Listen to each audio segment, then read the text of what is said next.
Meus caros irmãos e irmãs aqui no santuário, você que nos acompanha de casa nesta Santa Missa, e você que vai ouvir esta pregação depois que ela foi feita aqui no nosso santuário. Meus irmãos, a nossa vida é uma escolha a cada momento. E há uma escolha que define o que Deus pode ou não realizar na nossa vida. É a questão da murmuração, da reclamação ou da gratidão, ou ação de graças. Nós ouvimos na primeira leitura um povo que já tinha visto a ação de Deus. Saíram do Egito, foram libertos, atravessaram o Mar Vermelho a pé enxuto. Quando tiveram fome, Deus lhes concedeu o maná. Agora estão com sede e começam a reclamar. A reclamação, ela nunca atrai coisa boa. Plantar reclamação é colher frustração. Para a reclamação, a maldição. É aquele povo que reclamava tanto. Moisés, mais uma vez, intercede. Ele vai ferir a rocha, aquela rocha vai cuspir água e aquele povo vai saciar-se. São Paulo vai dizer que a rocha é Cristo, mas aquele lugar ficou marcado por um nome, Massa e Meriba, que no original se fala Massá Meribá, significa provocação, Massá, e reclamação, Meribá. A reclamação transforma a nossa vida em Massa e Meriba. Um lugar onde as coisas não dão certo, um lugar onde as coisas são mais difíceis. E depois que Moisés deu de beber para aquele povo, ele perguntou: Deus está ou não no meio de nós? Meus irmãos, aquilo que acontece com este povo, acontece com cada um de nós, quando a sede bate à nossa porta. E aqui não é sede apenas de água, é sede de vida, sede de trabalho, sede de saúde, sede de bem-estar, sede de alegria, sede de paz e daí por diante. Quantos problemas batem à nossa porta? Quando vem, você faz um exame e vem lá um problema, uma enfermidade. Quando você perde o seu trabalho, quando termina de maneira trágica o seu namoro, quando o seu filho vai para as drogas, seu marido no adultério, sua mulher na depressão, Moisés continua perguntando: Deus está ou não no meio de nós? Porque parece-me que quando as coisas não acontecem como nós gostaríamos que acontecesse, a nossa cabeça logo arruma um culpado, é Deus. Então Deus não está no meio de nós, as coisas não estão acontecendo como deveriam ser, porque Deus se afastou de nós. E nós vemos na primeira leitura que não é Deus que se afasta do povo. A reclamação nos impede de ver a graça de Deus. A graça que está acontecendo e tantas graças que já aconteceu. Aquele povo que tinha sede, eles esqueceram a liberdade, eles esqueceram o Mar Vermelho, eles esqueceram o maná, estavam ali murmurando. Massá, Meribá. O Senhor está ou não no meio de nós? Respondam: o Senhor esteja convosco. Ele está no meio de nós. Então você está dizendo que aquilo que o povo não sabia, nós sabemos. Ele está no meio de nós. E na celebração da Santa Missa, quantas vezes que o padre diz: o Senhor esteja convosco? Quem sabe? Durante a missa toda, quantas vezes? 3 vezes. A primeira, antes do Evangelho: o Senhor esteja convosco, proclamação do Evangelho. Segundo, antes da oração eucarística, aí estamos no altar: o Senhor esteja convosco, corações ao alto, demos graças. E a última, antes da bênção final: O Senhor esteja convosco, abençoe-vos e ide em paz, que o Senhor vos acompanhe. Missa é Eucaristia, do grego Eucaristen, que significa ação de graças. Ou você tem uma vida de massá meribá, provocação na murmuração, ou você tem uma vida de gratidão, ação de graças, Eucaristia. E quando é que a minha vida se faz ação de graças? Quando eu reconheço que Ele está no meio de nós, na palavra, na Eucaristia e no testemunho. Por isso essas 3 vezes. Antes do Evangelho, Ele está no meio de nós. Antes da consagração, Ele está no meio de nós. Antes do Padre enviá-los para testemunhá-lo durante a semana, Ele está no meio de nós. E precisamos, meus irmãos, ficar atentos, porque sede todo mundo tem. A questão é, onde você mata a sua sede? O ser humano, ele é sedento, ele tem fome de eternidade, ele tem sede de verdade. E Jesus, nos conhecendo, Ele se oferece como a água que mata a sede interna, a sede da alma, a sede da existência. O evangelho que nós escutamos vem em consonância à primeira leitura, onde aquele povo com sede reclamaram. E no evangelho nós temos a presença de uma mulher, que não tem nome, diz apenas samaritana, é o lugar aonde ela reside, onde ela se criou. E o judeu não se dão com os samaritanos, porque para o judeu, o samaritano é um povo de segunda classe, é uma mistura de crente com descrente, é uma vida um pouco à margem. Tanto é que quando os judeus passavam nos caminhos perto da Samaria, nesta época, os samaritanos jogavam pedra no judeu, para não passar lá. E quando tinha judeu que via um samaritano, eles que jogavam pedra. Era um povo inimigo na essência. Mas Jesus sabe que ali uma obra precisa também acontecer, uma obra da conversão, levando a meditação de que a sede pode sim ser saciada, que se você não encontrar com Jesus a água viva, você vai procurar saciar a sua sede em tantas outras coisas, na bebida, no cigarro, no dinheiro, no culto ao corpo, no pet, na posição social e tantas outras coisas que vão ocupando o nosso tempo, e nós achamos que aquilo que me faz feliz, aquilo que me sacia.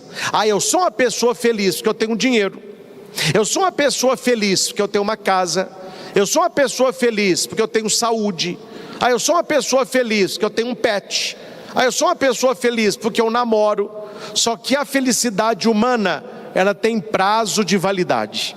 Se você for no supermercado, pegue lá qualquer coisa, que você verá que vem escrito a data de validade. Aquilo tem data para vencer. O ser humano também tem data de validade.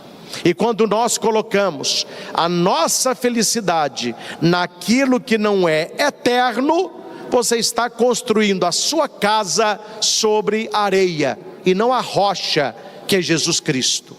E o Senhor, para nos dar essa lição, Ele vai até a Samaria, Ele fica perto do poço de Jacó, e Ele está ali para se encontrar com aquela mulher. Esta mulher simboliza a humanidade, esta mulher simboliza você, essa mulher simboliza toda a igreja. Por isso que ela não tem nome, se diz apenas samaritana.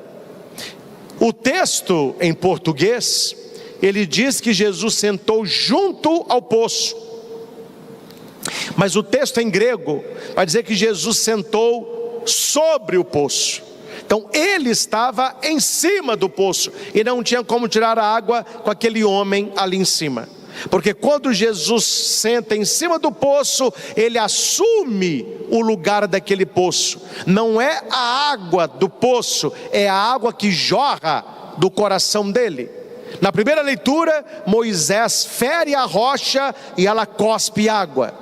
Na nova rocha, que é Jesus Cristo, quando o soldado Longínquos, que o pessoal colocou o nome de São Longuinho, dá 3 bolim, né? Mas o nome dele é Longínquos. Quando esse soldado, ele fura o coração de Jesus, ali jorra sangue e água. A água é o batismo, o sangue a Eucaristia. Por isso que aquela rocha de Moisés, da primeira leitura, é uma prefiguração de Cristo, porque ali jorraria a água viva. E Jesus está ali como fonte da água viva para se encontrar comigo e com você ao meio-dia. Horário triste, o meio-dia. Porque o melhor horário para ir numa fonte é de manhãzinha, porque a água está fresca. Quem chega primeiro toma água mais limpa. O sol ainda não está tão quente, mas tem que ter muita paciência, porque são muitas pessoas, são muitos pastores. E quem não pôde ir de manhã, vai no fim da tarde, quando o sol já está mais baixo, quando vem aquele frescor da chegada da noite, e ali eles vão tirar a água que vão usar à noite e durante a madrugada. E é água para tudo, viu? É água para tomar, é água para lavar a casa, para tomar banho, para dar de beber para os filhos, para os animais, para lavar, é água para tudo. Então ali é vida. Então, só para guardarmos, se vai à fonte, ou de manhãzinha, quando é bem fresco, ou no fim do dia, quando o calor já está diminuindo. A samaritana, ela vai ao meio-dia. Quando se fala meio-dia, que se passaram 6 horas de luz, e depois do meio-dia, tem mais 6 horas de luz. Por isso, meio. Mas é a hora mais quente. Ninguém vai buscar água ao meio-dia. Então o que é que nós entendemos com o texto de João? Que aquela mulher estava tão ferida, e ela não conseguia saciar a sua sede, que ela estava fugindo de pessoas. Ela não queria encontro, ela não queria gente. Era uma mulher ferida, machucada, carente, vazia, sedenta. E toda pessoa ferida, ela fere. Toda pessoa ferida, ela fere. E se ela não fere, ela foge. É o instinto primitivo do ser humano, e que continua na vida animal. Se você tem um animalzinho, um cachorrinho, um gato, seja seu ou não, se você encantoar o bicho, talvez com um pau na mão, a cinta, ele vai fazer 2 coisas: ou ele foge, ou ele ataca. Ele não vai fazer outra coisa. Se o ser humano ele está fugindo, ou se ele está atacando, é porque ele se sente acuado, ele tem medo, ele já é alguém que sofre. Por isso que a mulher pensou: eu vou ao meio-dia, porque eu não vou me encontrar com ninguém, eu estou farta de gente que me faz sofrer. Só que Jesus a conhecia, ela não conhecia Jesus, mas Jesus a conhecia. Meu irmão, tenha certeza, viu? Quando você sai de casa para vir à missa, quando você entra aqui no nosso santuário, Jesus conhece você mais do que você se conhece. Ele sabe da sua semana, Ele sabe das suas alegrias, Ele sabe das suas tristezas, Ele conhece a sua sede, Ele sabe porque você veio, e Ele sabe porque você não vem. Aquela mulher não o conhece, mas Ele a conhece, e ela acha que Ele está ali por acaso, sendo que Jesus foi ali por causa dela. Claro que não é, mas Jesus tem muito de nós mineiros, Você aí que está em outro estado do Brasil, você conhece os mineiros, que é chamado de come quieto, come pelas beiradas, é calado, desconfiado, os mineirinhos, né? Mineirinho. Jesus já poderia chegar naquela mulher com os 2 pés na porta, mas ele poderia perdê-la. Então Jesus, ao invés de oferecer, ele pede. Só que quando Jesus pede, é porque ele quer oferecer. Quando Jesus te pedir qualquer coisa na vida, seja a entrega de um parente, seja um momento de enfermidade, seja um momento que a cruz pesa, se ele está pedindo, é porque ele vai oferecer. Um outro texto que tem consonância com esse, vai trabalhar Santo Agostinho, é a pesca milagrosa de Pedro, depois da ressurreição. Eles tentaram pescar a noite toda e não pegaram nada. De manhã Jesus disse: lançai a rede à direita da barca. Eles lançaram, uma pesca milagrosa. O discípulo amado reconhece Jesus, é o Senhor. Pedro não tinha reconhecido Jesus ainda. A samaritana não sabia quem era Jesus. Olha a consonância. Pedro coloca a roupa. Qual a roupa? A roupa da fé, a roupa da dignidade. E ele se lança no mar e ele vai até Jesus nadando. E Jesus fala com ele: trazei alguns peixes que apanhastes. Jesus pede peixe. Pedro puxa a rede sozinho. Quando chega perto de Jesus com os peixinhos na mão, o texto diz que Jesus estava na praia e havia uma fogueirinha com pão e peixe assado. Quer dizer, durante a madrugada, Jesus já preparou tudo aquilo ali. Jesus pediu peixe, porque ele queria oferecer peixe. Jesus pede água, porque ele queria oferecer água. O que Jesus está pedindo a você hoje? Por mais difícil que seja, o que Jesus está pedindo a você hoje? Se ele está pedindo, tenha certeza, ele vai oferecer. Ele vai oferecer. E o diálogo começa com: dá-me de beber. Jesus está com sede, mas não é sede de água, é sede da humanidade, é sede de você. Ele tem sede de mim. Jesus tem sede que tenhamos sede dele. E veja que a sede de Cristo não passou, ele continua com sede da humanidade. Voltemo-nos para a cruz, quando do alto da cruz, uma das suas 7 palavras, ele vai dizer "Sissio", em latim: tenho sede. Ele continua com sede, aquela humanidade que não tinha sede dele. E veja que a samaritana, não entendendo quem era o que ali estava e o que ele pedia, ela vai dizer para ele: mas como que você pede água para mim, que sou samaritana? Você não tem nem balde, você não tem nem copo, como que você está pedindo água? Você vai beber essa água como?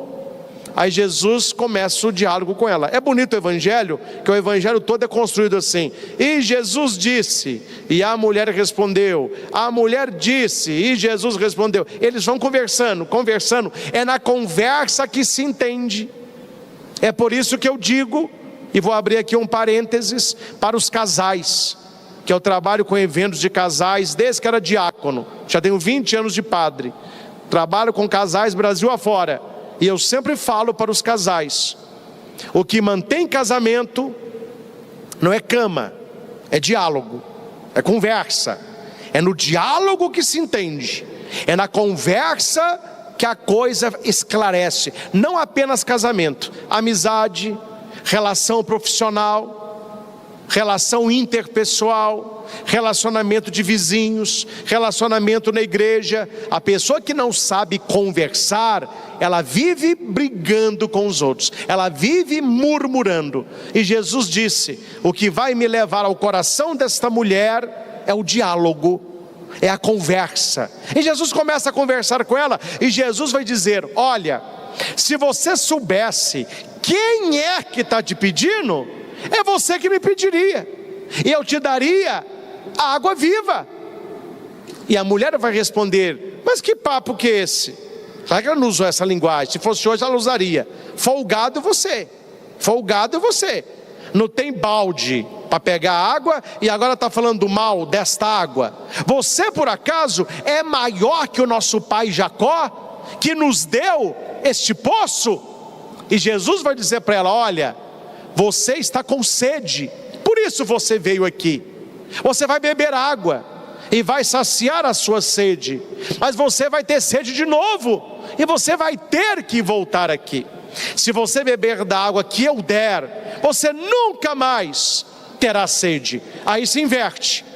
O Jesus que pede é o que oferece, e a que podia oferecer é a que pede: Senhor, dá-me desta água.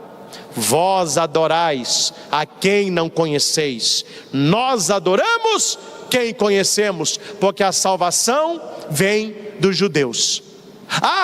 Mas o nosso pai Jacó disse que nós devemos adorar aqui, e vocês dizem que é em Jerusalém. E Jesus vai dizer para ela: chegará o dia, e chegou, em que os verdadeiros adoradores não adorarão aqui e nem lá.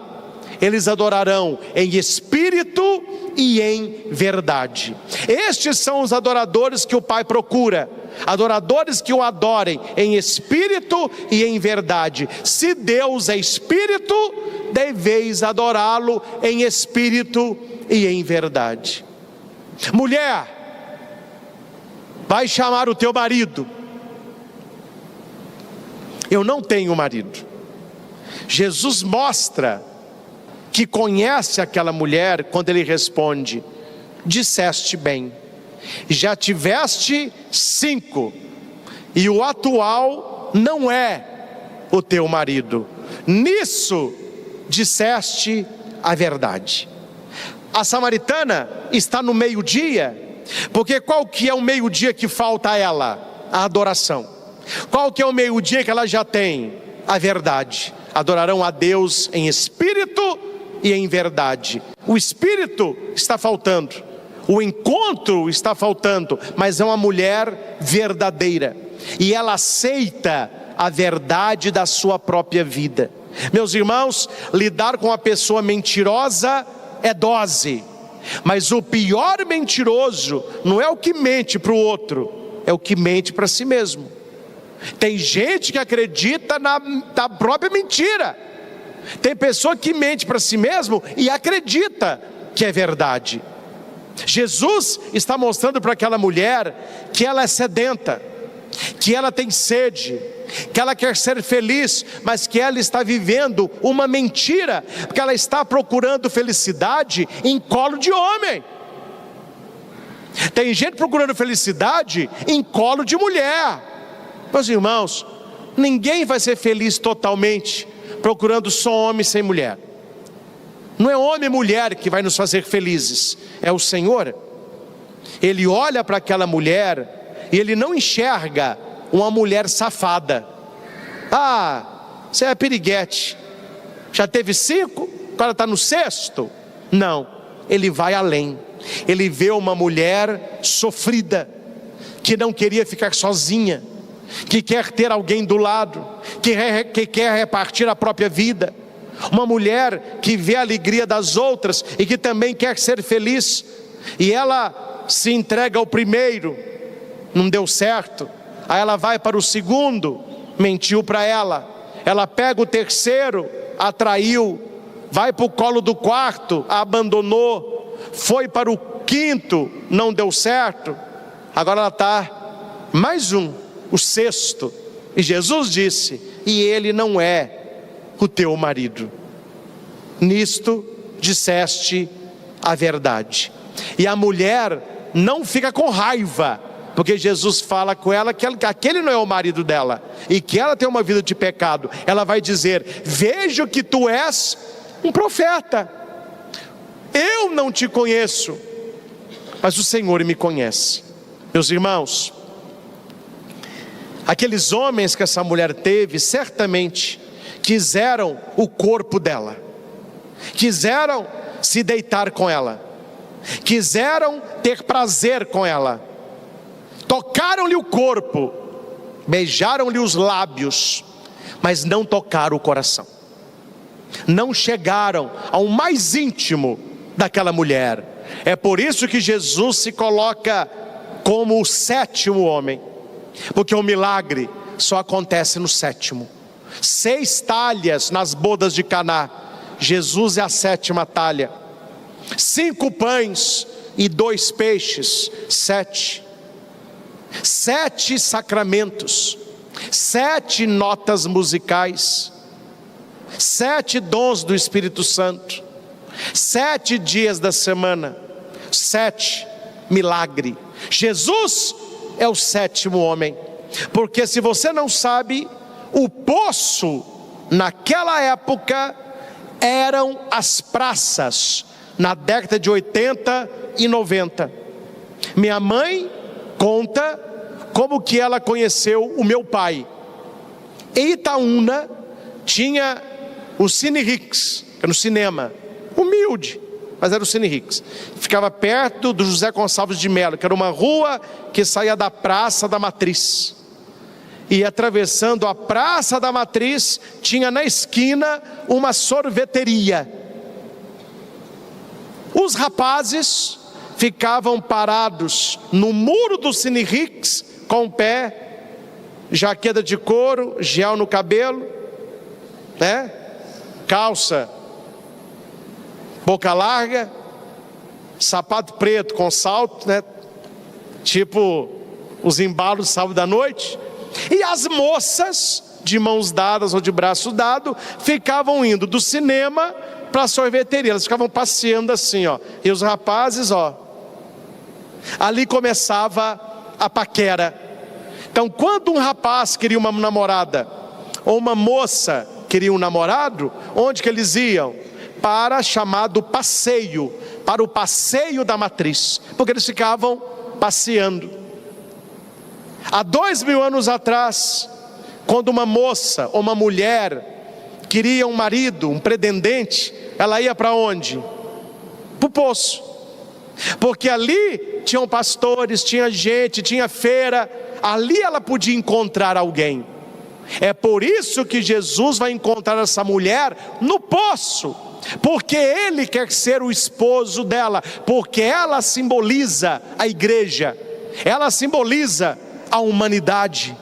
E Jesus tocou nessa mulher tão fundo, que homem algum chegou na profundidade que Jesus chegou, porque Jesus, sem tocar nela, conquistou-lhe o coração, ofereceu a ela saciedade, sentido, propósito de vida. Ele era o 7º homem. Ele lhe oferece a água viva e ela aceitou. Diz o texto que aquela mulher ficou tão encantada com Jesus que ela precisava testemunhar que ela encontrou o Cristo, que é do grego Christos, do hebraico Messiá, o Messias, e ela larga o cântaro e ela vai para a Samaria. Os estudiosos bíblicos dizem que a jarra que faltava nas bodas de Caná se completou agora com a jarra da samaritana. São 6 de Caná, mais a jarra que a mulher largou. Ela esqueceu da água, porque ela encontrou Jesus. Meus irmãos, eu tenho as minhas sedes, você tem as suas, mas a questão é, onde nós estamos buscando esta água? Qual é o sentido da nossa vida, que nós queremos com ou sem o Senhor? Enquanto a mulher vai para Samaria, para os discípulos Jesus muda o discurso. Se para ela ele falava de água, para eles ele vai falar de pão. Ele vai dizer que o campo já está dourado. Este campo dourado é o trigo, que está pronto para ser colhido e que será triturado, vai virar farinha. E a farinha com água e com um pouquinho de fermento na própria bandeja se torna pão. alguns ázimo, e na Santa Ceia, Jesus vai partir o pão ázimo, instituindo a Eucaristia, a missa, a ação de graças. Se na primeira leitura eles estão murmurando, Massá, Meribá, Jesus quer que nós estejamos na ação de graças maior, que é a Eucaristia. Meus irmãos, se o mundo tem o alimento deles, nós temos a Eucaristia, nós temos a palavra. É na palavra de Deus, é na Santíssima Eucaristia que nós devemos matar a nossa fome e a nossa sede de vida, porque Ele está no meio de nós. Eu não estou aqui puxando a orelha, mas eu tenho certeza, muitas pessoas aqui, algumas pessoas aqui, têm o costume e o bom hábito de ler a Bíblia todos os dias, pelo menos o Evangelho do dia. Mas eu não erro, meus irmãos, e falo com carinho, que a maioria das pessoas que estão aqui não abrem a Bíblia nem um dia durante a semana. É tanto corre-corre, é tanto trabalho, é tanto cansaço, é tanto celular, é tanto Netflix, que não sobra tempo para Deus. E é por isso que você fica saciando a sua sede nas coisas onde nem água há. Sem falar nome, né? Atendi uma pessoa que estava viciada nessas séries coreanas, que o nome, se não me engano, é Dorama. Este é o nome, Dorama. Não sabia o que era. Ela me contou o que era. São séries de amor, de namoro. São séries coreanas. E os coreanos são muito bonitos, tanto os rapazes como as moças são belos, né? E aquela série boba, inocente, melosa. Então ele muito... E essa mulher viciou em Dorama, por quê? Porque ela tem um casamento fadado ao fracasso, um casamento difícil, infeliz. Então ela, quando está no Dorama, ela entra no Dorama, e para ela a vida irreal é o marido, a vida real é o Dorama. E por que que a família pediu a minha ajuda? Que ela começou a ver um episódio por noite, começou a ver 2. Hoje, se deixar, ela acorda às 6 horas da manhã, e a hora que ela para fazer almoço para ela mesma, são 5 horas da tarde, um atrás do outro. A família veio revoltada. Eu vi uma samaritana, uma mulher que tem sede de carinho, sede de relacionamento, sede de ser feliz no casamento, e ela não conseguiu isso na realidade. Ela foi para onde? Para o mundo da ilusão. Pelo menos eu, assistindo o Dorama, eu posso fazer parte desta história, mesmo na minha fonte que talvez esteja seca. As pessoas estão matando a sede longe de Jesus Cristo, porque não conhecem a palavra. Se você ler a palavra, se você vier à missa para receber a Eucaristia, você vai saciar a sua fome, você vai saciar a sua sede. Se no capítulo 6 de João, Jesus fala do pão da vida, no capítulo 4, ele fala da água da vida. Tanto a bebida como a comida, é Jesus quem nos dá. E por último, aquela mulher fez o que ela deveria ter feito. Primeiro, assumindo a sua verdade. Quando você for rezar, não reze a oração do Pinóquio, que é o mentiroso. Reze a oração da verdade, porque Deus conhece a sua verdade. É aquela mãe que sabe que o filho aprontou na escola, porque a diretora ligou para ela. E o filho chega da escola, o almoço está à mesa, e a mãe pergunta: aí, meu filho, tudo bem? Ela já sabe. Mas por que ela perguntou? Ela quer saber se ele tem confiança nela para contar o que ele aprontou. Porque saber, ela já sabe. Quando você vem à missa, não há novidade para Deus, Ele já sabe, mas Ele gosta quando a gente conta a verdade, porque Ele vai dizer: sim, nisto falaste a verdade. Aquela mulher, ela assume uma das características dos filhos de Deus: vós sois sal da terra, vós sois luz do mundo. E aqui você vai entender a questão do sal, que é aqui que você entende que o cristão sal, ele desperta sede. Quando você come uma comida salgada, uma comida temperada, um salgadinho, salgadinho, né? Sal. Quando você come uma coisa salgada, o que a sua boca pede? Água. Você comeu uma coisa salgada, um copo d'água, por favor. A samaritana recebeu a água viva e ela se torna sal da terra, e ela vai para Samaria, prega Jesus, e ela desperta sede naquele povo. E aquele povo com sede vai até Jesus e vão dizer: olha, agora nós acreditamos, não é porque a mulher nos contou, nós vimos que tu és o Filho de Deus, tu és o Messias. Meus irmãos, nós precisamos ser sal da terra, despertar a sede de Jesus nas pessoas com quem convivemos, despertar a sede do mundo, para que as pessoas entendam que a minha sede interior e a minha fome interior, ou ela é saciada por Cristo, ou eu irei viver uma vida de ilusão, porque tudo nesta vida tem data de validade, menos o amor de Deus.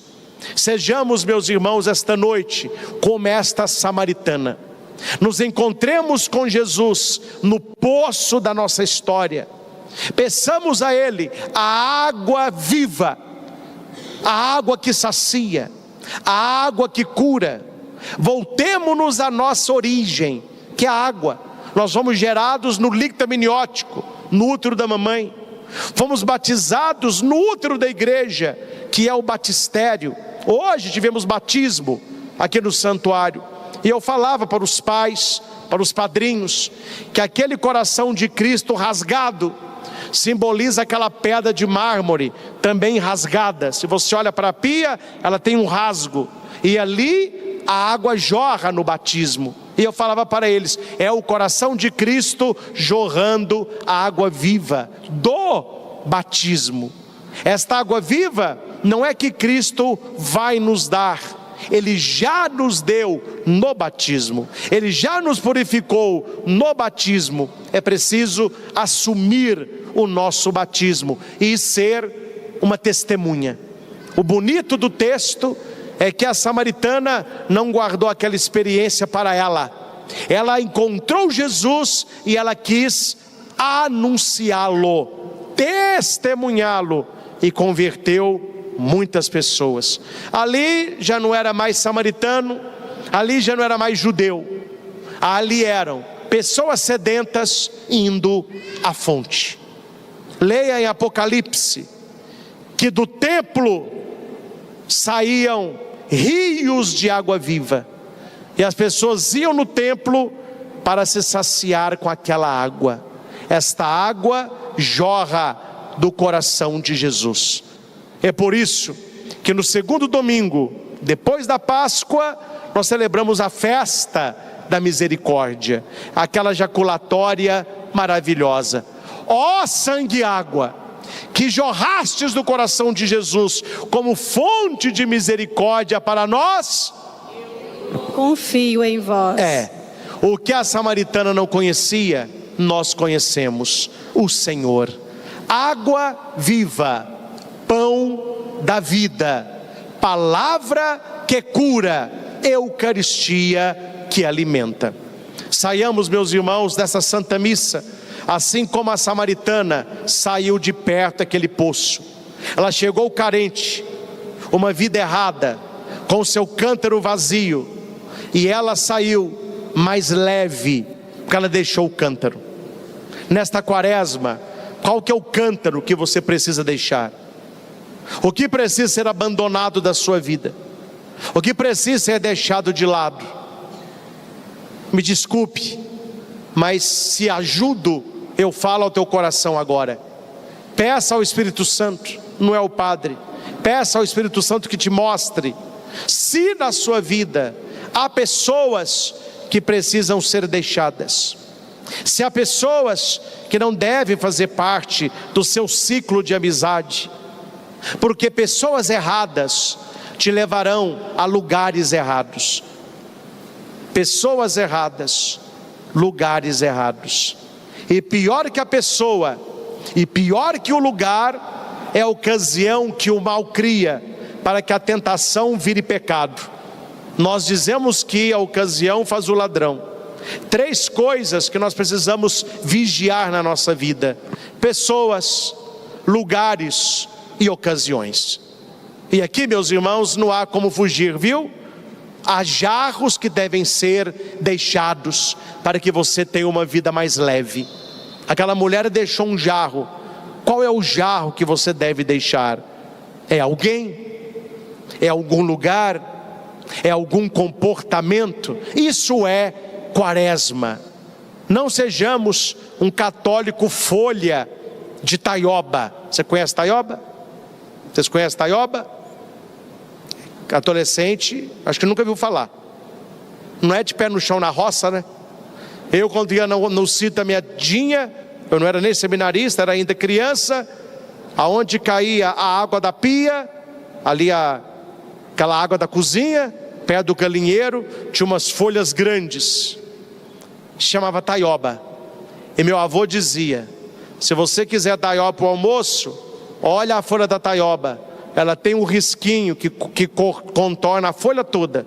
Se tiver uma folha igual, mas não tivesse contorno, não é taioba, é mato. E por que as crianças gostavam da tal folha de taioba? Primeiro, que debaixo da folha de taioba a gente contava umas ranzinhas. Aquelas ranzinhas. Criança, né? Vamos pegar as rãs. E segundo, que depois do temporal, era bonito ver a folha de taioba. Ela ficava cheia de gotas grandes de água. Quando você batia na taioba, aquela água toda caía. Ela estava seca, porque ela tem tipo uma cerinha, um pilinho que não deixa a água molhá-la. Então ela fica debaixo da chuva. Quando você balança a taioba, ela está sequinha. Cristão, folha de taioba. Vai até Cristo, água viva. Ele derrama água viva na pessoa, mas a pessoa não se deixa molhar. Ela entra na igreja, recebe o temporal de graças, e ela vai sair seca como chegou. Por quê? Porque não está ainda na ação de graças, está em Meribá, Massá, provocação e murmuração. Cuidado, meus irmãos, não transforme a sua vida, nem o seu casamento em Massá, Meribá, mas sim em Eucaristia, em ação de graças, corpo entregue, sangue derramado. A água viva é oferecida, cabe-nos tomá-la. E por último, não existe você dizer para alguém assim: "No! Eu estou numa sede, ó, minha língua está colando no céu da boca, toma um copo d'água aí para mim." Você pode tomar, meus irmãos, 1 galão de 20 litros, a pessoa vai continuar com sede.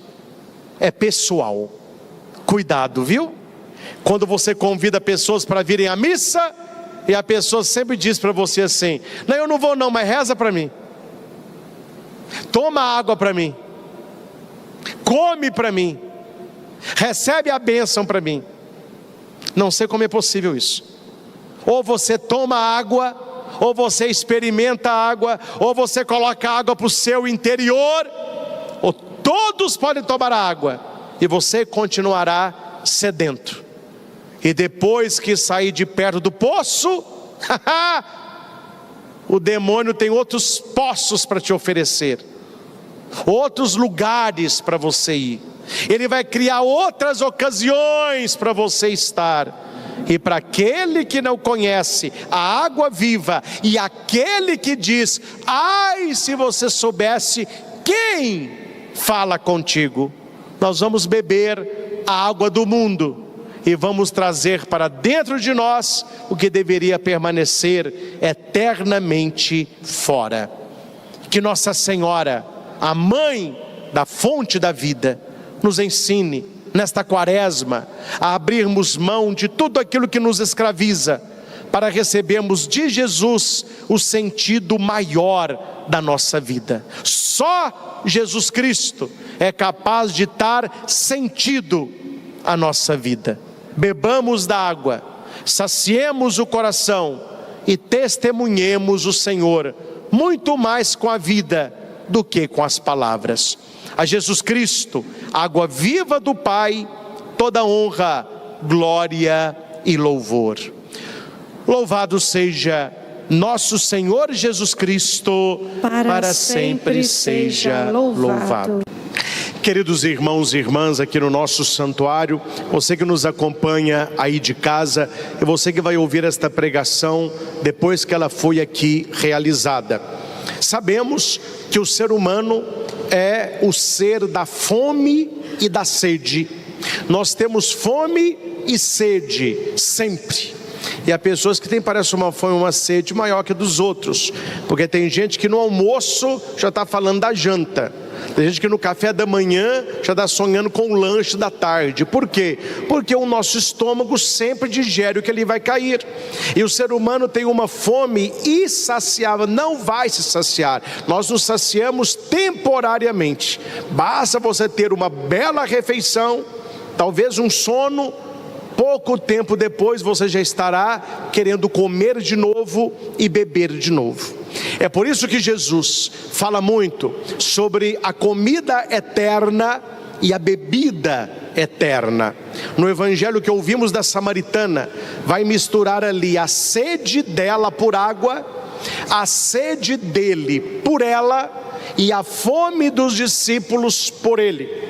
Ali vai misturar fome e sede humana com aquilo que Deus pode nos dar, uma comida que sacia a fome eternamente, uma bebida que sacia a sede eternamente. Fome e sede todos nós temos, isso aí nos iguala. Todo mundo tem fome e todo mundo tem sede. O que é que nos separa? O que é que faz de nós diferentes? Onde nós saciamos a fome, onde nós saciamos a sede. Aqui é o lugar existencial, a fome e a sede que nós trazemos internamente, onde é que nós procuramos saciá-la. É isso que nos fará pessoas com um olhar para a vida eterna e pessoas com um olhar para a morte eterna. Nós que somos cristãos, nós não caminhamos para a morte, nós caminhamos para a vida, vida eterna, comida, bebida eterna. Uma pessoa que vive para a vida, vida eterna, ela vai saciar a sua fome e sua sede num determinado lugar. A pessoa que tem na cabeça dela que com a morte acaba tudo, que não há céu, não há inferno, não há purgatório, não há julgamento, esta pessoa caminha para a morte, e o jeito dela viver esta caminhada é também diferente. A maneira que ela vai saciar a fome e a sede dela é diferente. Olhemos para nós mesmos, olhemos para a sociedade. Todos nós queremos matar a fome e a sede, e não só de comida e bebida, de amor, de presença, de saúde, de realização, onde nós buscamos. A primeira leitura que foi proclamada traz uma questão muito séria e que toca a cada um de nós.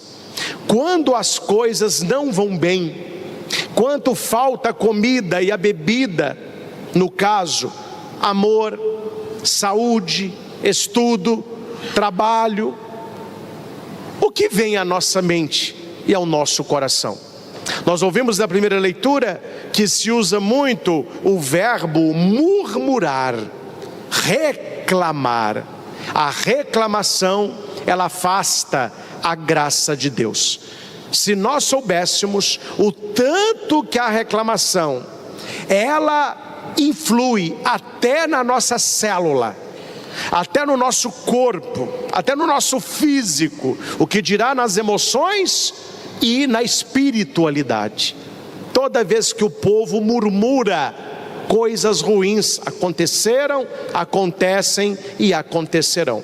E o pessoal começa a murmurar contra Moisés, que eles estão no deserto. Eles saíram do Egito, estão indo para a terra prometida, estão passando pelo deserto. Eles estão no deserto de 40 anos. Nós estamos num deserto de 40 dias, que é a quaresma.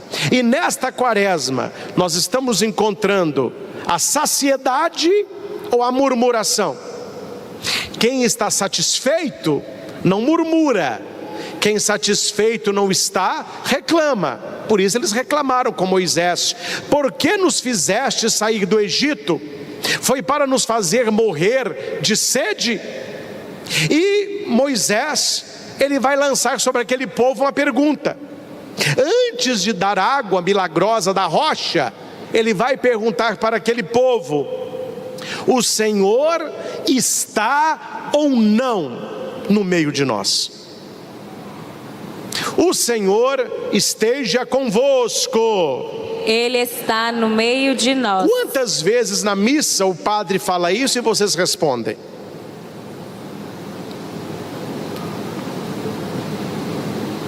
Três vezes. Antes do evangelho, antes da oração eucarística e antes da bênção final. O Senhor esteja convosco, Ele está no meio de nós. Proclamação do evangelho. O Senhor esteja convosco, Ele está no meio de nós. Corações ao alto, demos graças. O Senhor esteja convosco, Ele está no meio de nós. Abençoe-vos o Deus Todo-Poderoso, ide em paz. Ele está no meio de nós. Como? Primeiro, o Senhor esteja convosco na palavra. Segundo, o Senhor esteja convosco no pão, na Eucaristia. Terceiro, esteja convosco no testemunho, quando acaba a missa e começa a missão. Ele está ou não no meio de nós? A hora que Moisés vê aquele povo reclamando, primeira coisa que Moisés quer saber daquele povo: vocês estão reclamando porque vocês duvidam que Deus está no meio de nós? Quando na nossa vida falta algo, vem uma doença, um acidente, um desemprego, um problema familiar, uma dor, a pergunta é: o Senhor está ou não no meio de nós? Que na nossa cabecinha, muitas vezes dura, parece-nos que quando vem algum problema, Deus se ausentou. Eu estou sofrendo porque Deus não olhou para mim. Eu sofri esse acidente porque Deus se ausentou. Eu perdi o meu trabalho porque Deus se ausentou. O meu filho está nas drogas porque Deus se ausentou. Quando é que Deus vai matar a fome e a nossa sede? E começamos a reclamar. E reclama da vida, e reclama das pessoas, e reclama do trabalho, e reclama do governo, e vamos reclamando. E Moisés pergunta para os reclamões: Deus está ou não no meio de nós? O povo já tinha visto milagres: a libertação do Egito, o mar vermelho que se abre, o maná que cai dos céus. Deus deu provas do seu poder, mas o povo continua reclamando. O Senhor está ou não no meio de nós? É por isso que aquele lugar, Moisés colocou o nome de Massa e Meriba. Nas leituras geralmente a gente lê Massa e Meriba, mas a pronúncia certa é Massá e Meribá. O que significa esse nome, Massa e Meriba, ou Massá e Meribá? Massa é tentação. O povo foi tentado na reclamação. e caíram na tentação, reclamaram. E Meribá é murmuração. Qual é a maior tentação hoje da nossa vida? A murmuração, a reclamação. Que se você prestar atenção, e se a gente não presta atenção, e se nós não oramos e não vigiamos, nós começamos a entrar num ciclo de reclamação, e a gente reclama sem ver que está reclamando. Há pessoas que reclamam de alguma coisa que não está bom, e quando tudo está bom, ela inventa um problema para reclamar que aquilo ali não está bom. Ela não vê, a pessoa não vê, mas nós e você, que tem um contato mais íntimo com esta pessoa, que convive com ela, talvez sua namorada, seu esposo, um filho, um amigo, se você vê que esta pessoa entrou nesta murmuração, você tem que falar com ela. Falou: olha, você não vê, mas você reclama da hora que acorda, da hora que você dorme, você reclama de tudo. Talvez você não veja, mas quem está ao seu redor vê na sua língua uma língua ingrata. Você reclama do tempo, você reclama de horário, você reclama de comida, você reclama dos outros, tudo está ruim, nada está bom, e a pessoa, ela não sabe, mas a reclamação, ela não tange apenas a espiritualidade, mas ela vai passar para o emocional, e a reclamação vira um hábito, um vício, e a pessoa, ela tem a necessidade de reclamar sem ver que está reclamando. Não sei se você convive perto de alguém assim. Você conta uma coisa boa, a pessoa coloca uma questão problemática. Ah, eu vou fazer tal coisa. Ah, tá bom, mas tem gente que já fez e deu errado, hein? Ah, eu comprei tal coisa. Ih, tal coisa estraga muito fácil. A pessoa sempre, ela tenta ver algum problema numa bênção que você tem. São os murmuradores. Leia na sua casa, você de casa, anote aí no seu caderninho de reflexão, Salmo 1. É fácil você lembrar. Salmo 1. Leia esta semana o Salmo 1. Lá está falando que existem dois tipos de pessoa: a pessoa abençoada e a pessoa que não vai ter coisas boas na vida. E quais as causas? Não vou pregar sobre isso, mas vou apenas citar. A pessoa abençoada é como uma árvore plantada junto à água. E a pessoa que a vida não é boa, entre os três casos, um dos casos é aquela pessoa que se une aos murmuradores. Que se você convive com pessoas que reclamam, você aprende a reclamar. Se você convive com pessoas que agradecem, você acostuma a agradecer. Cuidado para que a murmuração não transforme a sua vida e a sua casa em Massá Meribá. Que se Deus olhar para a sua vida, meu filho, e para a sua casa, e falou assim: ah, eu tenho um nome para essa pessoa, eu tenho um nome para a casa dessa pessoa, eu tenho um nome para o trabalho desta pessoa, Massá Meribá. Você caiu na tentação da murmuração. Quando você agradece a Deus, o seu anjo da guarda diz: gratidão. Quando você reclama de qualquer coisa, o mal diz: Massá Meribá. O que tem subido ao céu? Mais gratidão ou a tentação da murmuração chegou ao teu coração? Na primeira leitura nós vemos que a rocha é ferida e ela cospe água, e ali o povo bebeu e terminou a reclamação. E a leitura termina com a pergunta: agora que vocês já beberam, me respondam, Deus está ou não no meio de nós? Aí todo mundo: sim. Mas depois, né?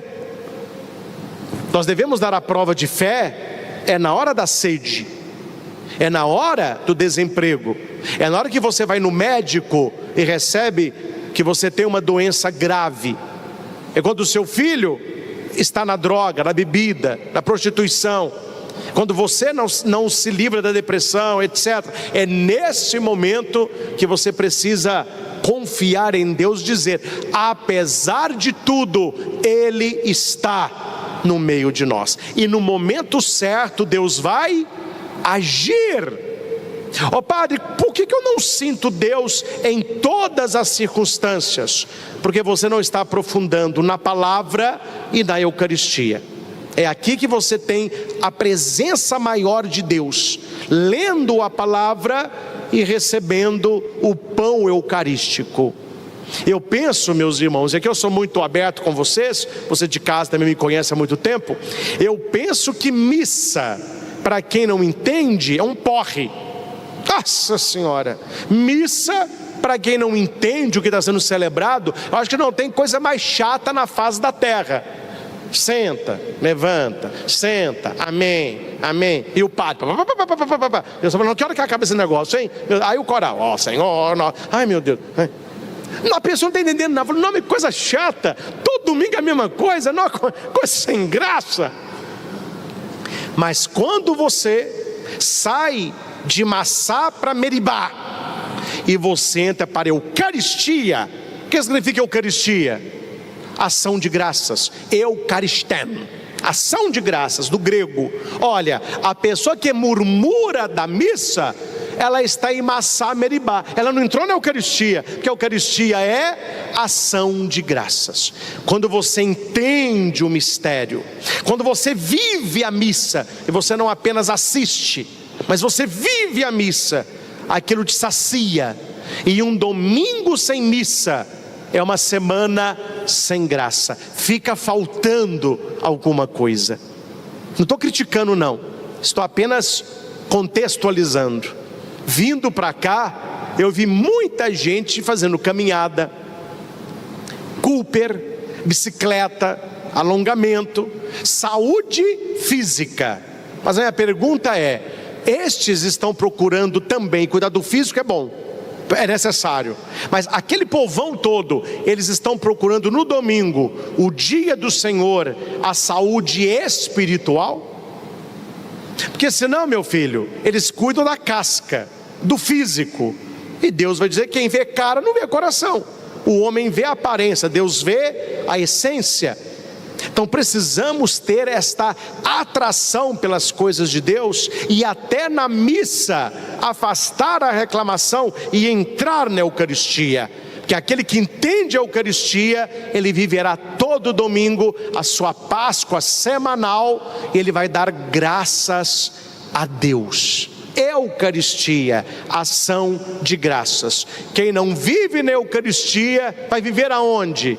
Em Massá Meribá, a tentação da murmuração.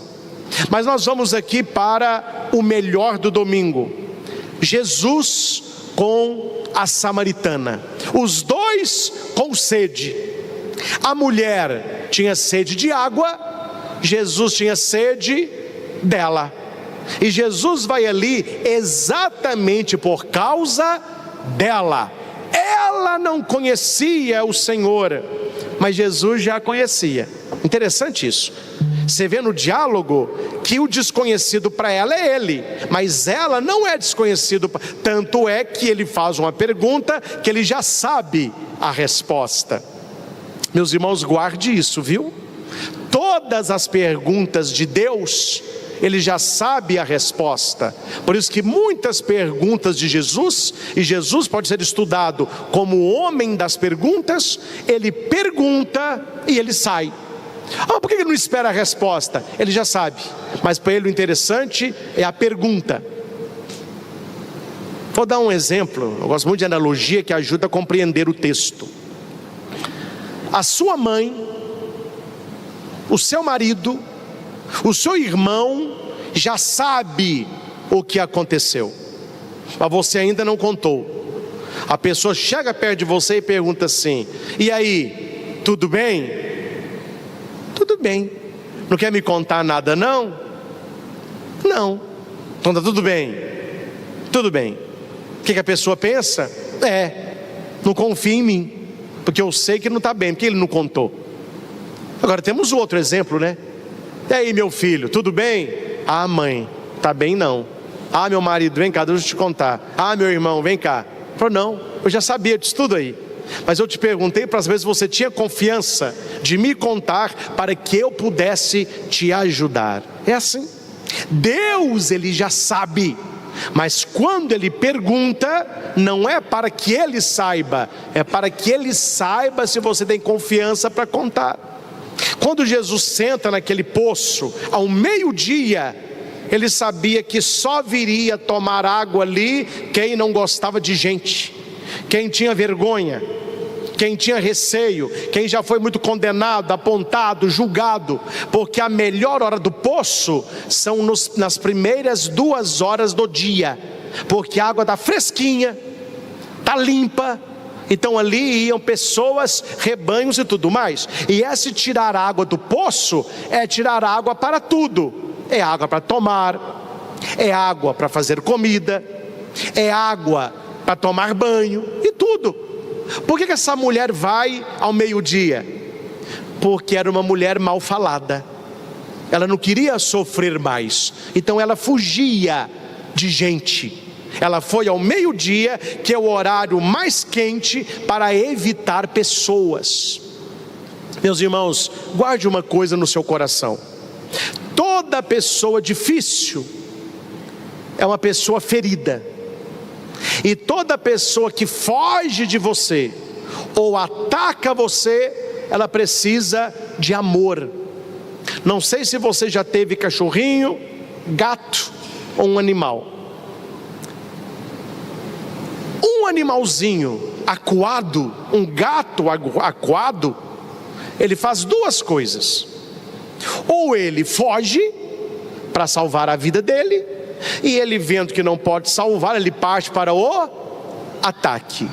Uma pessoa ferida, uma pessoa que traz sangue interno, ela está sangrando no coração, com você ela faz 2 coisas: ou ela vai fugir de você, ela vai evitar conversa, ela vai evitar diálogo, ela vai evitar presença, ela está fugindo, não porque ela é uma pessoa má, ela está ferida. E se você acua esta pessoa, o que ela faz? Ela parte para o ataque, porque um animal acuado, ele ataca. A samaritana, ela pegou o primeiro caminho, mas na conversa com Jesus, ela pega também o segundo caminho. Primeiro, ela foge. A hora mais quente do dia, meio-dia, é a hora mais quente do dia. Mas eu não sei se você sabe, a hora mais quente do dia, onde os 2 ponteiros apontam para o infinito, é a única hora do dia que se pode ver o sol no fundo do poço. Se você estiver no fundo do poço e olhar para cima, você vai ver o sol apenas 1 hora do dia. Que hora que é essa? Meio-dia. Porque depois disso, ou ele está no crescente, ou ele está no poente. Por que Jesus está no poço ao meio-dia? Porque aquele poço simboliza o coração daquela mulher. Aquele poço simboliza o nosso coração. E o que tem no fundo do poço? Água. O que não tem no fundo do nosso coração? Água, o Espírito. Jesus na Eucaristia, só que nós estamos procurando fora aquilo que nós achamos dentro. E há um verbo que é usado no sentar de Jesus, que ele não senta, isso é no texto grego, né? Ele não senta perto do poço, ele não senta ao lado do poço, ele não senta na beira do poço, ele senta em cima do poço. Quer dizer, ele está em cima do poço e ali ninguém tira água mais. Por que ele se senta em cima do poço ao meio-dia? Porque ele é este sol capaz de iluminar as trevas do nosso coração. Eu não sei o que você tem vivido, não sei o que você tem passado, não sei as suas dores interiores, não sei qual é a sua sede, tampouco a tua fome. Mas uma coisa eu sei: Jesus Cristo pode saciar você. Jesus Cristo pode curar você.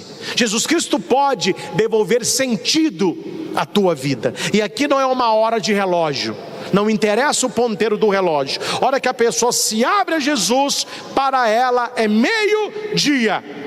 O que significa isso? Que tudo que ela viveu ali, de tristeza, de lamúria, de sofrimento, ela tem um outro tempo de bênção e de graça. O que é meio-dia? Se passaram 6 horas da luz e faltam 6 horas para o sol se pôr. Tem muita coisa para nós vivermos depois do encontro com Jesus. É apenas meio-dia. Você não está no fim do dia, você não está no fim da vida, você está no fim da sua história. Quando você se encontra com Jesus, Ele ilumina a tua vida e ali você verá, é apenas o meio da caminhada. Tem muita coisa para fazer. Meus irmãos, não podemos fugir das pessoas porque temos vazios interiores.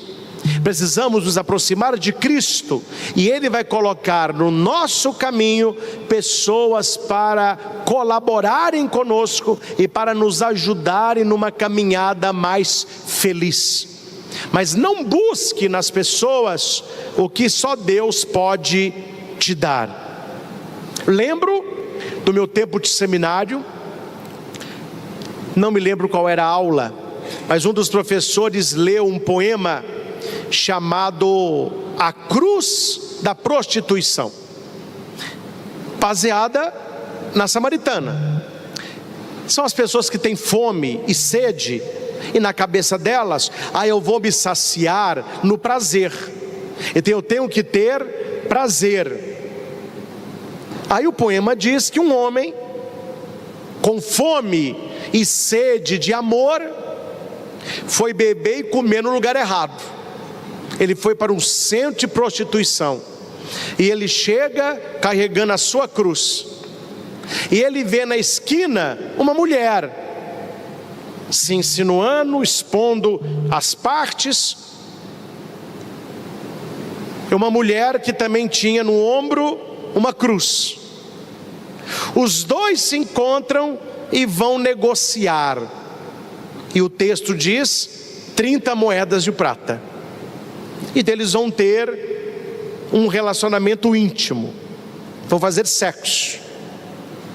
Os dois saem infelizes, carregando a cruz, em direção ao motel da esquina. Esses motéis só para sexo e prostituição. A cruz não passa na porta, então ele deixa a dele de um lado, ela deixa a dela do outro, e os dois sobem, e ali eles têm aquela relação fria, rápida, apenas para saciar a carne. Enquanto acontece o ato, ela se vê recebendo e ele se vê realizado. Terminou aquele ato, se vestem, ele acerta com ela e os dois descem. Ele pega a cruz dele e volta para a casa dele. Ela pega a cruz dela e volta para a esquina, só com um detalhe: a cruz está mais pesada. O poema termina assim. Meus irmãos, quantas e quantas vezes, aonde nós estamos procurando saciar a nossa sede e a nossa fome, ao invés de aliviar o nosso sofrimento, nós sofremos mais. Ao invés de aliviar o peso da nossa cruz, ela pesa mais, porque nós não estamos saciando a fome e a sede em Jesus, mas nos prazeres do mundo. E aqui eu citei a cruz da prostituição, mas tem a cruz do crack, tem a cruz da cocaína, tem a cruz do álcool, tem a cruz da pornografia, tem a cruz da masturbação, tem tantas e tantas cruzes. E na hora que você vai sentir o prazer, você tira a cruz, e ali parece que você matou a fome e a sede. Mas basta passar aquele tempo e você voltar ao normal, tem que pegar a cruz de novo, ela estará mais pesada. E no ombro de certas pessoas, a cruz chega a pesar tanto que a pessoa desistiu de caminhar. Eu já atendi muitas pessoas que a família trouxe porque a pessoa desistiu de caminhar, desistiu de lutar, não quer tomar remédio, não quer estudar, não quer trabalhar, não quer se relacionar, a pessoa quer morrer. E muitos tentam, e tantos conseguem. Cuidado, meus irmãos, aonde você vai buscar água, porque conforme o lugar que você for, você encontrará pessoas não interessadas em saciar a tua água, mas ser o sétimo homem. Porque aquela mulher que vai até Jesus, ela é uma mulher carente, uma mulher sofrida. Padre, o que a samaritana queria? Ser feliz. O que eu quero? O que você quer? Ser feliz. Ser feliz do jeito santo, ser feliz do jeito certo, ser feliz do jeito de Deus. Mas tem gente que quer ser feliz e, como não conhece o caminho, vai sendo feliz do jeito errado. E a mulher, quando vai dialogar com Jesus, ela parte para o ataque. Se ela foge das pessoas, ela vai atacar. Olha que mulher amargurada. Também porque era samaritana e ele judeu. Mas não apenas por isso, uma mulher ferida. Toda pessoa ferida, ela foge ou ataca. Jesus vê a mulher e pede: dá-me de beber. Por que você, sendo judeu, pede beber a mim, que sou samaritana? Você não tem nem balde, você não tem nem copo, você não tem nada aí. Olha, uma mulher ferida. Uma pessoa ferida, ela te ataca gratuitamente, ela te humilha gratuitamente, ela te põe para baixo gratuitamente. Eu vou contar um nome, porque senão chega na pessoa, né? Mas um bispo muito querido fazia questão de comprar um jornal toda manhã. E ele ia na banca comprar o jornal e dizia sempre: bom dia, sorrisão. O cara da banca falava assim: para você, e dava o jornal. E foi assim durante semanas, até que um padre que estava na casa desse bispo foi com ele buscar o jornal. Ele fazia questão de buscar o jornal. Falou: vamos buscar o jornal que a gente toma um cafezinho aqui também. E o padre foi. O bispo chegou: bom dia. O cara: para você. Ele pega o jornal e sai. E falou: olha, Deus te abençoe, até amanhã. E o cara não respondeu nada. E o padre perguntou: mas hoje ele está azedo, hein? O bispo: não, nem hoje não, é todo dia. Todo dia eu venho buscar jornal e todo dia ele me fala a mesma coisa. Mas o senhor continua cumprimentando? O senhor continua sorrindo? O senhor continua vindo para esta banca? Você continua, porque a má ação dele nunca contaminará a minha boa ação. O ferido é ele, eu sou chamado a curá-lo. Quase que eu falei o nome do bispo, já é falecido, né? Vocês mataram a charada. Meus irmãos, como é que nós agimos quando nós estamos feridos? Igual a samaritana. Nós chegamos perto de Jesus e Jesus olha para você e diz assim: dá-me de beber. Você vai sair com ele na cabeça. Você que está me pedindo isso? Nem balde você tem? Deus está ou não no meio de nós? Jesus está sentado em cima do poço, ele está no meio do poço, assim como Moisés pergunta para aquele povo na primeira leitura: ele está ou não no meio de nós? E a mulher conversando ali com Jesus, e Jesus vê aquela mulher e vai dizer: olha, se você soubesse quem te pede água, se você soubesse quem é que está pedindo água, quem é? Você está se achando, hein? Você por acaso é maior do que o nosso pai Jacó, que nos deu este poço para nós, para os animais? Olha, você está muito nervosa, minha filha, está muito estressada, você está murmurando, reclamando. Jesus não falou, mas pensou: vou mudar seu nome para Massá Meribá. Está reclamando demais. Olha, vocês adoram quem vocês não conhecem. Nós adoramos quem nós conhecemos. Eu vou te dizer uma coisa, minha filha: chegará um dia que vocês não adorarão nem aqui nem lá, porque os homens que Deus procura, as mulheres que Deus procura, são adoradores que o adorarão em espírito e em verdade. Jesus viu na postura da mulher uma mulher ferida, que ela estava ao meio-dia no poço, fugindo das pessoas, e ela foi rude com Jesus, atacou Jesus. Ela está fugindo, ela está atacando, animal acuado. Aí ele vai falar: já sei, é o coraçãozinho dela, é uma mulher procurando ser feliz, está procurando ser feliz do jeito errado, e a cruz só pesa. Deixa eu falar com ela a verdade agora. Como ela não está entendendo o que eu quero, deixa eu ir na ferida dela. Olha, minha filha, você está falando demais, reclamando demais, vai chamar o teu marido. Ela fica triste: eu não tenho marido, Senhor. Nisto falaste a verdade. Você já tiveste 5, e o seu atual não é o seu marido. Eu vou abrir um parênteses. Imagina se o poço fosse hoje, e a samaritana vivesse no nosso século, e Jesus falasse com ela que ela não é feliz, que aquele homem que ela está não é o marido dela. Meu filho, era um processo na certa. Mas quem é você para me julgar? Se eu estou tão feliz, e não é da sua conta, eu tive 5, 6, 14 ou 21, é a minha vida. Mas Jesus vai com carinho, mas ele mostra para a mulher a causa da tristeza dela. É meio-dia, o sol tem que iluminar aquele poço profundo, que está procurando amor. Ela procurou amor num homem, não encontrou. Ela procurou amor no segundo, também não encontrou. Ela foi deitar com o terceiro, também não achou. Pegou o quarto, durou pouco. Foi no quinto, deu zebra. Está no sexto. Jesus fala com ela: ele não é o teu marido. Senhor, vejo que tu és um profeta. O milagre acontece no 7. 6 talhas de pedra, Jesus é a 7ª.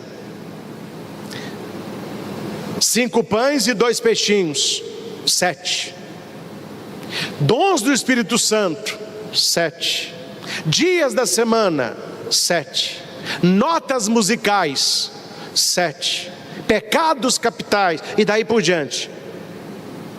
Jesus é o 7º homem daquela mulher que já teve 6, com uma diferença: todos os outros queriam o corpo dela, Jesus queria o coração. E o milagre acontece porque ele mostra para ela: atenção para você, e você de casa, é para você isso, não para todos, mas para muita gente. Não se iluda, não se iluda procurando felicidade plena nas pessoas. Porque eu estou procurando um grande amor, eu já tive 5, estou no 7º e não sei quando vai parar. A pessoa é carente, ela fica procurando amor em amigo, em gente. E Jesus falou: olha, enquanto você estiver procurando completude em pessoas, essa lista não vai parar. Você está no 6º, daqui a pouco está no 75, e não vai parar, porque você não vai encontrar completude. Porque se você tem sede, esses homens que você teve, que abusaram de você, que usaram você e que também foram embora, eles são sedentos também. A sua cruz dá mais pesada, e a deles também. Eu estou te pedindo água, porque se você beber da água que eu te der, você nunca mais terá sede, nem sede de homem, nem sede de atenção, nem sede, você não terá sede nenhuma, e você vai se transformar numa fonte de água viva. Eu não quero te dar só água, não. Quero que você possa saciar a sede dos outros. Que o dia que eu saciar a tua sede, você vai saciar a sede dos outros. Então, dá-me de beber desta água, para que eu não venha aqui para buscá-la. A mulher ainda continua na água física, e Jesus está se dando a ela. Jesus é a água que essa mulher precisa, e ele vai mostrando para ela que ela precisa deixar uma vida antiga, que ela precisa começar esse meio-dia para frente. O que o texto diz? Que a mulher larga o cântaro, o jarro, atalha e ela vai para Samaria testemunhar. Os grandes estudiosos bíblicos, isso aqui é muito bonito, dizem que esta talha que ela largou é a talha que faltava nas bodas de Caná. Se nas bodas tinha 6, cadê a 7ª? É da samaritana. Ali completou o milagre lá das bodas de Caná. Eu não vou entrar porque o nosso tempo não permite isso, mas é um texto que eu queria pregar para vocês uma semana. Quando um homem solteiro queria arrumar um bom partido, ele ia para perto de onde? Do poço. Antigamente as pessoas iam na praça, ficavam andando. Minha mãe conta isso. Meu pai, que não era namorado dela ainda, parado perto do cinema, Cine Hits, e minha mãe com as colegas indo perto do Augusto Gonçalves, lá na Praça da Matriz, e ficavam desfilando, e os rapazes parados e as moças passando. Entendeu? Era assim. Depois era no Somebody Love, né? Na conversa. E hoje, padre? Hoje é na sua cama, só no TikTok, site de relacionamento, essa confusão aí. Mas era assim. Aquele local, os solteiros iam para começar um namoro. Quando a samaritana chega no poço, ela não sabe que aquele é o Filho de Deus. Para ela era mais um homem. E na cabeça dela, homem é problema, homem é sofrimento. Por isso que ela é rude com ele. Ah, você não tem nem balde. Não é possível. Mais um homem. Eu vi aqui meio-dia. Meio-dia é o horário que ninguém vem. É o sol mais quente. E está esse homem aí ainda sentado em cima do poço. Uma mulher ferida, coração doído. Ela achou que aquele homem, que era Jesus, queria alguma coisa com ela. Por isso ele estava no poço, porque ali se começavam relacionamentos. Só que Jesus mostrou para ela que ele estava muito interessado na salvação dela e não em ter prazer com ela. E aquela mulher larga o cântaro. Gente, ela foi buscar água e ela falou de Jesus, que Jesus não tinha balde, não tinha cântaro. E ela volta para Samaria e largou o cântaro vazio. Ela viu que o não ter nada é ter tudo, que o largar cântaros é necessário durante a tua vida. E a pergunta é: você que no Evangelho é a samaritana, qual cântaro que você precisa largar nessa quaresma? O que você está carregando, tentando saciar a sua sede que não sacia? Que você busca uma vez, tem mais sede, você volta, e a sede não acaba. E não é sede de água, eu estou dizendo. Ela largou o cântaro e ela vai para Samaria. E todos a Samaria vieram. Falaram: nossa, agora nós acreditamos em ti, Jesus. Não é porque a mulher disse, agora nós vimos que tu és o santo, é um grande profeta. Todo encontro com Cristo, ele se transforma em testemunho. Aquela mulher que vai buscar água, ela agora volta para Samaria distribuindo água. Não a água material, mas a água da pregação, do testemunho, do sentido da vida. E as pessoas vão até Jesus e encontram Jesus. Então veja, primeiro, Jesus sacia a água da mulher, e a mulher desperta nos outros sede. Sede de quem? De Jesus. E eles vão lá. Ontem já estava bem cansado, mas eu começo a ler Bíblia, vou estudar e meu sono vai embora. Eu estava lendo uma homilia de Santo Agostinho. Ele dizia que é aqui que a gente vai entender o que significa ser sal da terra. Quando você come uma comida salgada, o que você pede na hora? Água. Aquela samaritana se tornou sal da terra. Meio-dia, a luz iluminou, luz do mundo. Ela vai até a Samaria e começa a falar de Jesus. E aquele povo ficou com sede. Sede de quem? Daquele homem lá no poço. E eles vão até Jesus.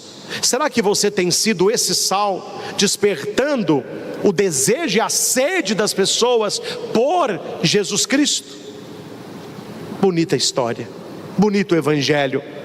E entre a saída da mulher e o retorno dos samaritanos, Jesus não fala só da sede, ele fala da fome. Não foi isso no Evangelho? Parece que tem um hiato ali. Ele falou: olha, eu não quero comer, só que ele estava com fome, né? Não quero comer nada não, e ninguém me deu comida. Meu alimento é fazer a vontade do Pai. Vede, os campos já estão dourados, e quando o campo está dourado, vem a colheita. Ele está falando de que campo? De dois campos: o campo de trigo, que é o trigo maduro, é colhido. O trigo se faz a farinha, que se faz o pão, que Jesus transforma em Eucaristia, ação de graças. Ele está falando: saiam de Massá, Meribá, a tentação da reclamação, e venham para o campo dourado, ação de graças, Eucaristia. Quando ele olha para Samaria, o judeu não gosta de samaritano, mas quando Jesus olha para Samaria, diz: os campos já estão dourados. Ele está falando de quem? Ele sabia que com o testemunho da samaritana, aqueles viriam até ele e seriam ali evangelizados, tocados e curados. Olhando para o mundo, você pode ver o mundo de duas maneiras: o mundo jaz pelo diabo, ou os campos estão dourados. O mundo é lugar de missão, é lugar de evangelização. Eu faço a minha parte, tento fazer o melhor que eu dou conta. Faça a sua parte. Conversava na última vez que estive no Hesed com a irmã Maria Raquel, irmã Maria Joana, e a nossa conversa era em torno do cansaço. Eu extremamente cansado, elas extremamente cansadas, dorme pouco, come pouco. Essa é a briga da minha mãe eterna comigo: você não come, você não dorme. Uma vida que eu gosto muito, abençoada, mas está longe de ser uma vida fácil. Quem sabe vida de missão, aeroporto, cidades longe, um dia inteiro de viagem. E nós falávamos: irmã Maria Raquel, Maria Joana, irmã Chiara Maria, Luiz Maria, Padre Emanuel, por que do nosso cansaço? Por que desse cansaço e deste não parar? Porque nós entendemos que o mundo é um campo dourado, é momento da colheita. E Jesus que vai dizer: os trabalhadores são poucos. A gente sempre brinca assim: depois que a gente morrer, vai descansar o resto da vida, deixa gastar a vida com a obra de evangelização. Mas não é só padre, não é só irmã, não é só Frei Gilson, todos nós. Se você fizesse o que a samaritana fez, mais pessoas que estivessem ao seu redor teriam sede de Jesus, que sentiriam o sal da tua vida, o sabor da tua vida, o testemunho da tua vida. Quantas pessoas hoje na igreja são leigos comprometidos com a evangelização, comprometidos com a pastoral, com o movimento, com uma equipe. Isso é maravilhoso, e nós devemos fazer com que as pessoas tenham mais sede de Jesus Cristo. E quando você trouxer ela vai dizer a você: olha, eu vi porque você me falou, mas agora não é porque você falou mais, eu experimentei. Realmente Jesus é a melhor água, é o melhor pão, porque o vinho melhor ficou para o final. No deserto, primeira leitura, saiu água da pedra. Hoje a água jorra do coração de Jesus. Ele é a verdadeira rocha. E toda vez que você olhar o padre preparando o altar para o rito eucarístico, você verá, quem é atencioso, que o padre coloca no cálice o vinho e uma gota de água. Olha a água aí, para saciar a sede. Mas qual gota de água é essa, padre? Por que se coloca no cálice uma gota de água? A gota de água são todas as pessoas que participam daquela missa. Então na missa o padre coloca você no cálice. Eu desafio qualquer um aqui a vir e tirar essa gota depois que eu coloquei no meio do vinho.